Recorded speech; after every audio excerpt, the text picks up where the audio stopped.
Sheelu kitchen பரங்கிக்காய் புளிக்குழம்பு வச்சு காமிச்சிருக்கேன். வாங்க எப்படி செய்யலாம் பார்க்கலாம்.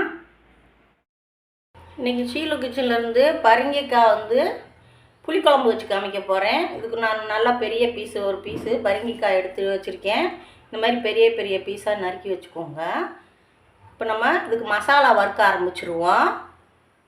இப்போ ஜீரகம், மிளகு, வரமிளகா, மல்லி விதை 2 ஸ்பூனு, 1/4 ஸ்பூனு வெந்தயம், 1 ஸ்பூனு உளுந்து, 2 கொத்து கருவேப்பிலை போட்டிருக்கேன். இப்போ நம்ம இதெல்லாம் வெறுஞ்சட்டியில் வறுத்து எடுத்துருவோம். எல்லாமே நல்லா வறுத்தாச்சு. இது ஒரு வேறு தட்டுக்கு நம்ம மாற்றிடுவோம்.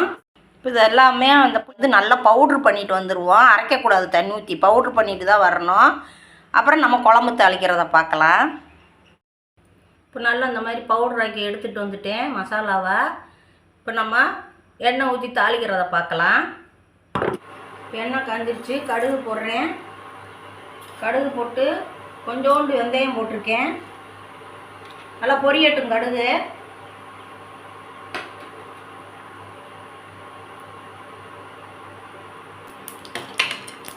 கடுகு நல்லா பொரியுது.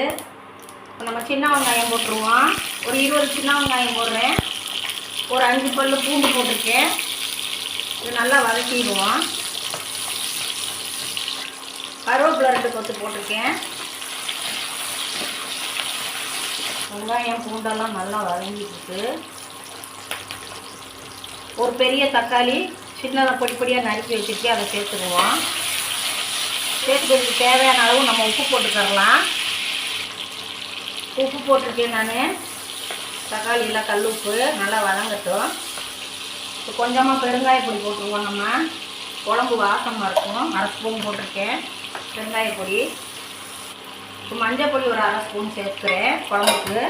எல்லாம் நல்லா வதக்கி எடுத்துடுவோம். இப்போ பரங்கிக்காய் நான் சேர்த்துடுறேன்.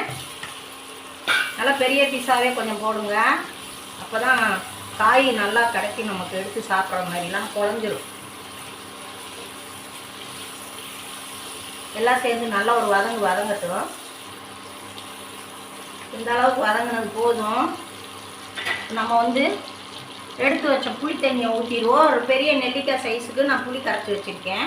இதை நம்ம சேர்த்துடலாம்.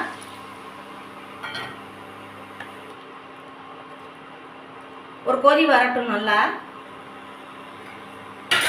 இப்போ நம்ம மூடி வச்சுருவோம். இப்போ நல்லா கொதிக்குது புளி தண்ணியெல்லாம். இப்போ நம்ம பொடிச்சு வச்ச மசாலாவை சேர்த்துருவோம். அதில் இந்த மசாலா தான், வேறு மசாலா எதுவும் போடக்கூடாது குழம்புக்கு. இதுதான் குழம்பு வாசமாக இருக்கும். இது நல்லா ஒரு கிண்டி விட்டுருவோம். நம்ம பரங்கிக்காய் புளிக்குழம்புக்கு இப்படி தான் மசாலா வறுத்து நம்ம சேர்க்கணும். தக்காளிக்கு வதக்கத்தான் நான் உப்பு போட்டேன். அப்போ தான் இப்போ கல் உப்பு இருந்தால் குழம்புக்கு தேவையான அளவு உப்பு போடுறேன். நான் உப்பு போட்டிருக்கேன். இப்போ நல்லா கொதித்து வரட்டும். புளியெல்லாம் பச்சை வாடை போகட்டும். இப்போ நம்ம உப்பு பார்த்துருவோம். உப்பு பார்த்துட்டு கொஞ்சம் தண்ணி சேர்க்குறா இருந்தால் புளி தண்ணி கொஞ்சம் தண்ணி சேர்த்துக்கரலாம். நம்ம உப்பெல்லாம் கரெக்டாக இருக்குது.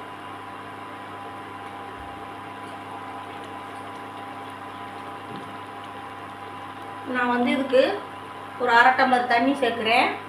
நல்லா கொதிச்சு நல்லா இது பண்ணி வரணும், பச்சை வாடை போகணும். இப்போ நல்லா மூடி வச்சுடுவோம். நம்ம மூடி வச்சுட்டு ஒரு 10 நிமிஷம் வேகட்டும். இப்போ பரங்கிக்காய் புளிக்குழம்பு நல்லா ரெடியாகிடுச்சு. எண்ணெயெல்லாம் பிரிஞ்சு வந்துருச்சு. நீங்களும் செஞ்சு பாருங்கள். ஷீலு கிச்சனுக்கு லைக் பண்ணுங்கள், ஷேர் பண்ணுங்கள், சப்போர்ட் பண்ணுங்கள். நன்றி.